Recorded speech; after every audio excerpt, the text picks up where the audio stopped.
think it's an ideal battle to be included in the Penguin shorts because it is entirely self-contained, it happens on a single day, and it's tailed with this amazing feat at Rorke's Drift. Now the shorts themselves, to me, seem to be the future of publishing.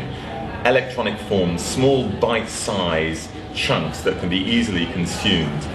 We, as authors, love to think that books will be read in as quick a time as possible so that you can get on to the next one, but of course that's probably not going to happen. And the great thing about the shorts is that they can be read on the move on electronic readers. It's a great privilege to be included in the original 9 because we are literally making history. This reminds me of the Penguin books of the 1930s. This is the next wave.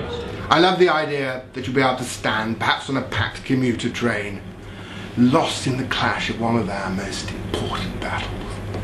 It is going to speak maybe to an additional audience. I mean, people who read books might be interested in the Penguin shorts, of course, but also people who don't all the time follow printed books, but perhaps, you know, are more short on time. I think what's really nice about it is just the recipes that you really need if you're going to have a traditional Christmas dinner. It doesn't have 100 others distracting you. Yes, I would like my Penguin short to provoke discussion. I think it's a very timely essay and it touches topics that are very much, you know, on our minds today in this world with so much tension, with so much antagonism and polarization. For me, it's great to be able to publish a short book about how to set up a free school, but to have the imprimatur of Penguin. I love the cover, if that's the right word, for the book that Penguin have done. And it actually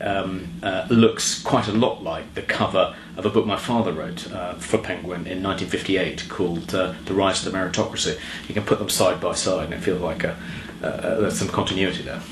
So Perfect Christmas Day is a collection of 16 recipes, which basically everything you will need for your Christmas meal, and some mince pies and brandy butter in the afternoon, some mulled wine, all of those essential festive recipes basically. Yeah, my short is a book about how to set up a free school. For the past 2 years I've been leading the efforts of a group of parents and teachers in West London to set up a free school, and we opened one in September, the West London Free School. It was one of the first to sign a funding agreement with Michael Gove, and it's been a huge hit locally. We had 500 applicants for our first 120 places this year, and we've had over 1,000 applicants for our next 120 places next year. I'm so pleased that Penguin have chosen our book on the Battle of Alamein for one of their shorts, and they're going to go right into the core of this very important battle. This was the first land victory over the Germans in World War II, and it was an entirely British Commonwealth victory. In fact, as one Australian writer said, the last great throw of the British Empire.